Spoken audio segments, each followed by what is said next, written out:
Over the last few weeks, we have heard quite a bit about Phillip Schofield's beloved elderly mother Pat, who is thankfully back at her Cornwall home being cared for by her son following a stay in hospital after she fell seriously ill. But, so far, we don't know very much about his dad Brian Schofield, who passed away in May 2008 aged 72, from a long-standing heart condition. Who was he and what was he like as a person? Who was the man who fathered Phillip and Timothy, and did he have any influence at all on their upbringing? Blinkerhole has found some old footage of Phillip and Timothy's father, Brian, which was filmed in Newquay in 1973, when Phillip was just 11 years old and Timothy just 4, which we will show a segment of later in this video. We will also make a separate video containing the full clip, which you will find on our channel. It has been recently suggested that the late Brian Schofield's wife, Phillip's mother, Pat, was admitted to the hospital after the strain of her son Timothy's conviction became too much for her. A source said, "It's a relief for everyone that Pat is home. It has been a terribly torrid time for her. She has been under so much stress lately. It is a lot for anyone, let alone someone of her age. Phillip is playing the dutiful son and is planning to spend time in Cornwall caring for her." The source added that Schofield has been putting his beloved mother before himself despite his own troubles. The terrible strain of bearing the Phillip Schofield scandal and her other son, Timothy Schofield, a civilian police worker, being recently sentenced to 12 years in prison, must have been too much to bear for the 87-year-old.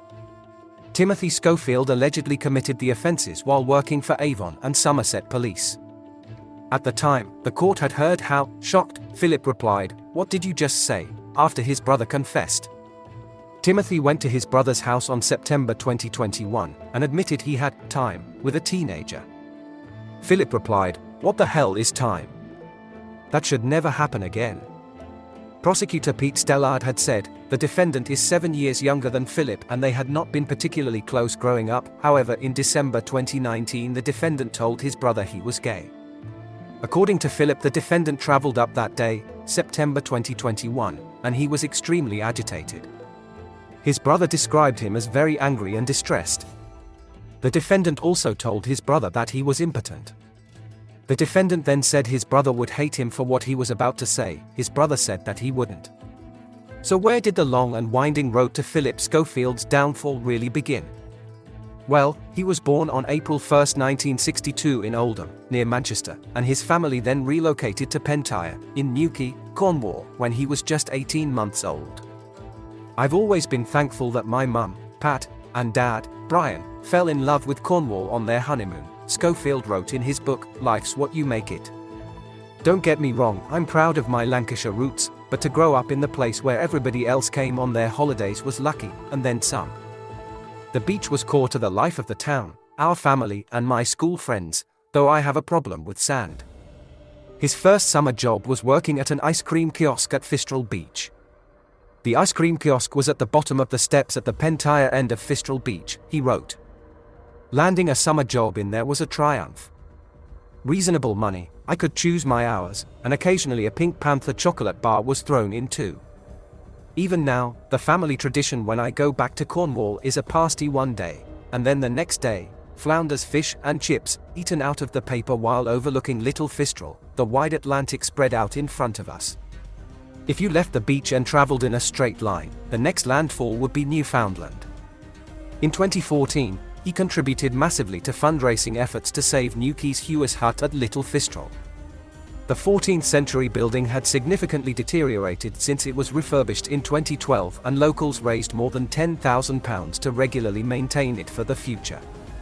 Years later, in 2022, he spent almost £1 million on a house in Newquay with his business partner and wife Stephanie Lowe.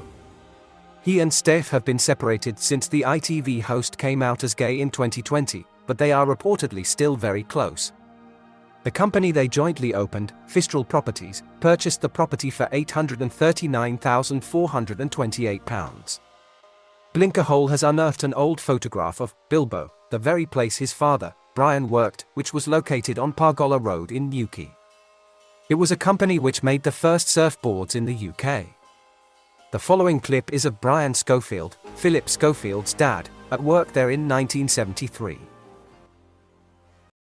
My dad built the first ever surfboards in the UK in his younger days. Whoa! What? Yep. Since the first surfboards appeared in Britain, a small surfing industry has sprung up in the West Country. Brian Schofield builds boards in a Newquay workshop for sale all over the United Kingdom. If it's good summer with good surf, we have turned as many 40 boards out a week. We use the best materials that we can possibly buy. We use the best labour that we can possibly obtain. Normally we've got to teach a British person to do the job, but this year we're dead lucky. We've got 3 class Australians doing the jobs well. So the product, we think, this year is as good as it can possibly be with British materials. That's coffee. This is tea. Oh, mine's... No. Cheers, old chapper. Thank you, old bean. Before making a name for himself in the UK, Phillip Schofield got his first break in New Zealand. Then a presenter on the pop show Shazam, the rising star had a very busy, hectic and lovely social life because of his national fame. But during an incredibly rare moment, when Schofield was relaxing at home, he faced the horror of watching his father, in his words, drop dead before his eyes. Schofield knew something was wrong when he heard his father enter the house without previously hearing his car pull up into their long driveway. He recalled, he came and said, "I locked my keys in the car, they are down the hill. I've had to walk up." I said, "Okay, well I'll get my key and I'll run you down in my car." He then went into the kitchen and did something that he very seldom ever did. He poured a glass of water and came in and sat in his chair in the sitting room. At which stage I was thinking about getting up to get the keys. I was thinking, does he not want me to go and drop him down now? And then he had the most spectacular heart attack right there in front of us and dropped dead in his chair. Schofield's mother Pat raced outside to ask for help from their neighbors and his brother called an ambulance. Without hesitation, the TV star grabbed his father by his ankles, tried to pull him off the chair and then started resuscitation efforts. Schofield recalled, "I started doing CPR in the way you're supposed to do it, but nothing was happening. I was doing mouth-to-mouth CPR and nothing happened. So I then put my left hand on his chest and was wheeling my right hand over the top of my head and smashing it down onto his chest. I did that about 3 times, he made a noise and I thought, well maybe this could be working, so I just kept doing that and doing mouth-to-mouth." Schofield had no formal CPR training and quipped that he had probably just seen it on the telly, on Kojak or something. When the ambulance paramedics arrived they told him he was not doing it right, but it did seem to be doing something. Schofield recalled, "They cut his t-shirt, it was his favorite t-shirt and I knew he'd be furious. They got the paddles out, put them together, put him on his chest and said, 'Clear.' It was like being in a TV show. They zapped him and his eyes opened and he said, 'I'm all right,' but later, he couldn't remember any of it." In the hospital, doctors checked out Phillip too because he had bruised his hand so badly that they initially thought he had broken both arms. Schofield's father, Brian, survived and later had a quadruple heart bypass which gave him 25 more years until his death in 2008 from his heart condition. When Brian Schofield came around in hospital there was only one thing that hurt. Schofield recalled, he said, "God, my bloody chest hurts." And I said, "Does it really?" He said, "I've got this awful bruise on my chest, caused because I'd been thumping him for about 20 minutes until the ambulance arrived." The near-death experience led the Schofield family to return to the UK. Phillip said, "We loved where we were. I love New Zealand. I owe New Zealand so much for what it did for me. I was encouraged to have this wide knowledge of TV, which has always stood me in good stead. I loved where I was, I loved my job, but we suddenly realized, we are a very, very long way from home here." Once he recovered, the decision was made that we were going to come back. Later, after his father, Brian's death in 2008, Phillip Schofield said in 2020 that he was unable to control his emotions as he revealed what his late father, Brian, would have said about him coming out as gay. The This Morning star broke down in tears and went silent for several seconds during a chat with Chris Evans on his How to Wow podcast. When Chris brought up the subject of his dad, Phillip struggled to get out his words. "What do you think your dad would advise you to do now?" Chris asked him. Taken aback by the question, Phillip replied, "That's like a grenade going off in my head," before he went silent. Mustering up the strength to discuss his late father, Phillip continued, "When I went down to Cornwall, when I told my mum, I said, 'What do you think Dad would have said? Would he still be proud?' Thankfully she said, 'Yes, he'll think you're brave and he will always be proud of you.' So that is good." Referring to the hashtag #BeKind that went viral following the death of Caroline Flack, Phillip added, what he would say now. "Well, it's a modern phrase, it's a recent hashtag, but my dad was one of the kindest, sweetest, most lovely people ever. So I think he would adopt the hashtag and he would just say, 'Just make sure you're kind.'" 2 years later, in 2022, Phillip Schofield and Holly Willoughby were joined on an episode of This Morning by England footballer Mason Mount. During the candid interview, Phillip confessed he was not a massive football fan and later explained he felt he was a disappointment to his late father Brian Schofield, who was a great player who loved his football. Today, Phillip Schofield, 61, is believed to be planning to stay with his mother for the foreseeable. He was pictured driving outside her home on June 19 with his cousin David Schofield, weeks after the presenter and his mother were seen hugging on a bench overlooking the sea in Newquay. After Phillip was axed from This Morning, Pat has also had to endure seeing her other child Timothy Schofield being jailed in May.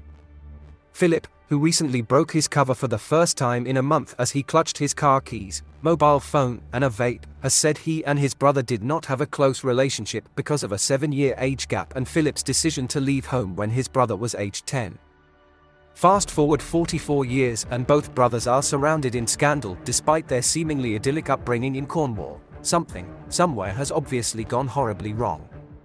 The young runner involved with Schofield, it has been claimed, was moved to another show and given a financial settlement after the affair ended, and recently it was revealed that the runner will be quizzed by independent barrister Jane Mulcahy KC over the relationship with the then-married star. A source said, ITV have kept in touch with the man and there will be a very thorough investigation, where many people close to the situation will be asked questions. It will be his chance to have his say.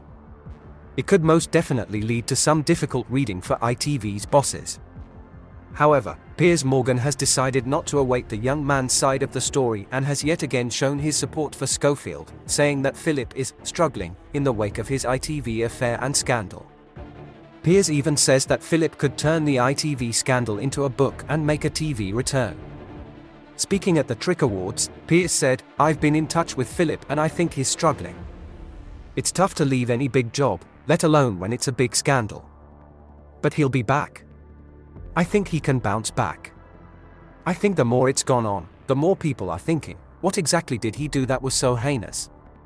Unless a crime was committed or unless the other party involved decides to contradict something that Phillip is saying, you take it for what it is. I'm not entirely sure why the world went completely nuts." Shortly after losing his job, Phillip did an exclusive interview with The Sun in which he said sorry for his actions and set the record straight over the events that led to his dismissal. Piers believes Phillip's apology was genuine and is deserving of another chance. "I feel for him on a human level," he said. "I think he couldn't have been more honest about the mistakes he made. He wishes he hadn't done it, and I believe in giving people second chances. I am the living embodiment of getting second chances." I think he was very raw and emotional, and I think that's the best time to give an interview because you are at your most honest. Maybe he will write a book. Or join me on Talk TV. Who knows?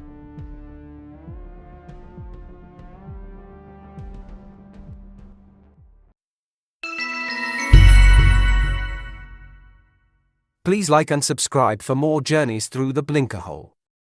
For entertainment purposes only.